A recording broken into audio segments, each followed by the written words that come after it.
बिस्मिल्लाहिर्रहमानिर्रहीम सल्लल्लाहु अलैहि करीम। सही पार्टनर की तलाश कैसे की जाए, उस सिलसिले की जो तीसरी एपिसोड है उस पे हम बात करने जा रहे हैं। और इस पे हम बात करेंगे कि निगलेक्ट ना करें अपने पार्टनर की इमोशनल नीड्स को। अच्छा, अब ये जो पॉइंट है ज़्यादातर एप्लीकेबल होता है निकाह के बाद वाली ज़िंदगी पे, लेकिन खैर उससे पहले भी अप्लाई हो सकता है, तो इस पे बात कर लेते हैं। इस पॉइंट में हमें बताया जा रहा है कि जो इंसान की दो किस्म की ज़रूरियात हैं। एक है उसकी मादी ज़रूरियात, जो मादी उसकी ज़रूरतें हैं इंसान की, उसमें है 5000 गज़ का बंगला, लैंडी रेंजो गाड़ी, BMW, मर्सिडीज़ और 5 स्टार होटल्स में रात का खाना, दमतल में नाश्ता, स्विट्ज़रलैंड में छुट्टियाँ, आईफोन वगैरह वगैरह। ये तो हो गई मादी ज़रूरियात जिसके पीछे हर शख्स भाग रहा है। जो नहीं भाग रहा वो खुशकिस्मत है, सबसे बड़ा। बहरहाल अब बात करते हैं इमोशनल नीड्स की। इमोशनल नीड्स का मतलब होता है कि जो इंसान के जज्बात और एहसासात हैं उसकी क्या ज़रूरतें होती हैं, उसी के ऊपर ये सारा पॉइंट जो है मुनहसर है। और यहाँ पे बता रहा है कि जो लड़का है उसकी इमोशनल नीड्स क्या होती हैं और लड़की की क्या होती हैं। पहले हम बात करते हैं कि लड़की की जो इमोशनल नीड्स हैं वो क्या होती हैं। इमोशनल नीड जो लड़की की है वो है इज़ टू बी लव्ड, यानी उसकी सबसे बड़ी जो जज्बात और एहसासात की ज़रूरत है वो ये है कि उससे मोहब्बत की जाए। मोहब्बत की वो मतलाशी होती है, लड़की कह लें या औरत कह लें, राइट। ओके, अच्छा, अब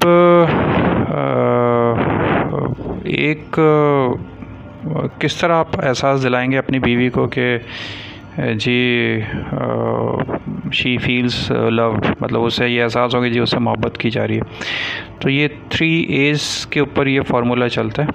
अच्छा, 3 A's का मतलब है कि 82 में एक दफ़ा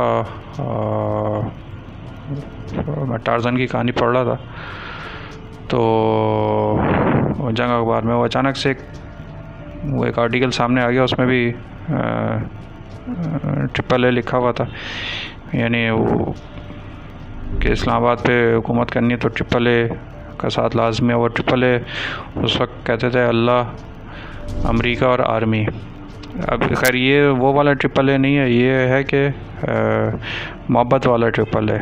तो अच्छा, अब जो वो वाला AAA तो 82 में पढ़ा था, अब ये वाला AAA 2021 में पढ़ रहे हैं, यानी कि मोहब्बत वाला। अच्छा, अब जो मोहब्बत का एहसास किस तरह होगा आपकी बीवी को AAA से, यानी कि अटेंशन, अफेक्शन और एप्रिसिएशन। अटेंशन का मतलब है, अब मैं मिसाल से समझाता हूँ। मिसाल के तौर पे आप न्यूयॉर्क में गए, मैं कंपनी के काम से, ऑफिस के काम से। अब न्यूयॉर्क में आप घूम रहे हैं कहीं पे भी, वॉल स्ट्रीट पे या कहीं तो उधर। जो वाइफ है आपकी वो यहाँ है, सरजानी में बैठी हुई है। तो आपने उसे एक SMS कर दिया अपने USA के नंबर से कि यार मैं यहाँ घूम रहा हूँ वॉल स्ट्रीट पे, मैंने सोचा खैर खैरियत दरियाफ़्त करूँ, आप कैसी हैं।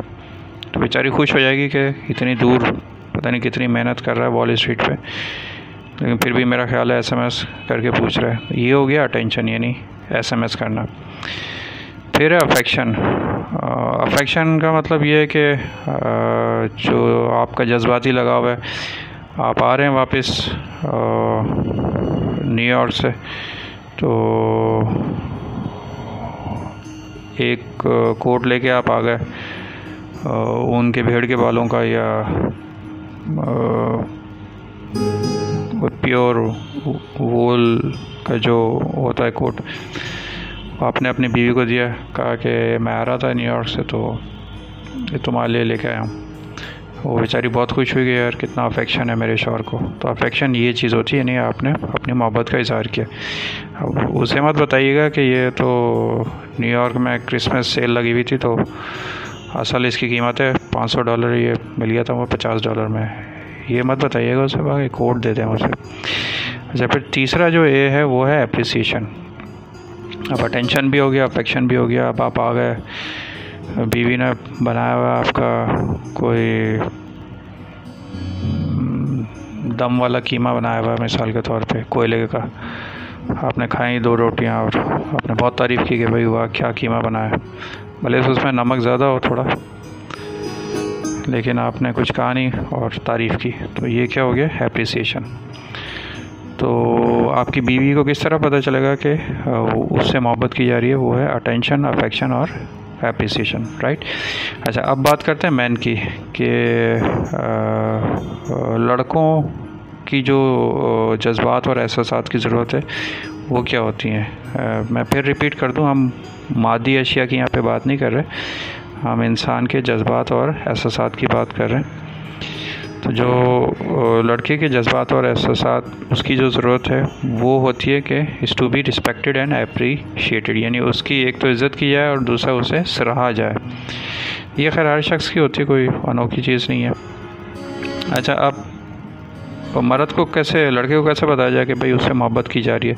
तो उसमें फिर है RRR, यानी 3R। वो है रिस्पेक्ट, रीअश्योरेंस और रिलीफ। यानी पहले तो आपका जो शौहर है, मिसाल के तौर पे हस्बैंड आ गया न्यूयॉर्क से, आपने उसे पहले तो रिस्पेक्ट दी कि भाई वो आ रहा है, तो आपने उसके लिए कुकिंग की अच्छी सी, तो ये समझे आपकी एक रिस्पेक्ट का टोकन साइन है उसके लिए। फिर रीअश्योरेंस, मिसाल के तौर पे कोई कंपनी में ऊंच नीच हो गई, कोई नुकसान हो गया, तो आपने उसे रीअश्योर किया कि चलो अभी नुकसान हो गया या थोड़ा सा तुम्हारी प्रमोशन नहीं हुई, लेकिन आगे चल के तुम तरक्की कर जाओगे, तो ये आपकी रीअश्योरेंस है। मिसाल के तौर पर गया था कंपनी न्यूयॉर्क किसी काम से कोई डील करने, वो नहीं बनी, तो बॉस ने कुछ बुरा भला कह दिया, तो आप यानी उसकी बीवी ने उसे रीअश्योर किया कि टेंशन मत लो, काम हो जाएगा, आगे चल के कोई तरक्की भी कर लोगे। तीसरी चीज़ है रिलीफ। रिस्पेक्ट भी आपने उसे दी, रीअश्योरेंस भी कराया, फिर है रिलीफ। रिलीफ का मतलब है कोरोना हो गया, अब तनख्वाह थी 1.5 लाख, वो 1.5 लाख से कम होकर 50,000 पे रह गई, तो कोरोना के 1 साल आपने 50,000 के बजट में घर चलाया, तो ये आपने अपने शौहर को रिलीफ दिया। रिलीफ के बहुत सारे एंगल्स हो सकते हैं, लेकिन ये तो खैर मैं एक बहुत ही आसान तरीके, एक रोज़मर्रा की ज़िंदगी की मिसालें दे रहा हूँ ताकि हम समझ जाएं। और जब ये मर्द और औरत यानी दोनों, लड़का लड़की दोनों ये करेंगे, तो उसका मतलब क्या होगा कि फिर वो दोनों जो है वो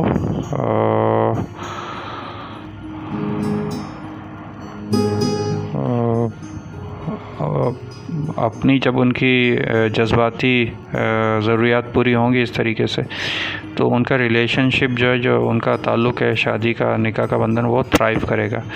और जब वो इसी तरह एक साथ काम करेंगे, तो दोनों को वो फिर जो उनका ताल्लुक़ है वो इनकरेज करेगा कि वो गिव भी करें और टेक भी करें, यानी दें भी अपने पार्टनर को और उससे रिसीव भी करें, यानी जज्बात और एहसासात के हवाले से, मादी अशिया के हवाले से नहीं। मादी अशिया तो इंसान लेता देता ही रहता है, राइट। तो दोस्तों, ये हमारा तीसरी किस्त थी आज की, और आपको अगर पसंद आई हो तो बराए मेहरबानी अपने तमाम हल्का अहबाब में शेयर करें, ताकि वो भी इससे मुस्तफ़ीद हों, और अपने तमाम सोशल मीडिया अकाउंट्स पे ये हमारी एपिसोड शेयर करते जाएं, ताकि आपके तमाम दोस्त जो कि शादी की नीयत से इस वक्त कोशिशें कर रहे हैं, तो ये जो एपिसोड्स हैं ये इंशाल्लाह ताला उन्हें बहुत फ़ायदा देंगी। बहुत शुक्रिया, अल्लाह हाफ़िज़।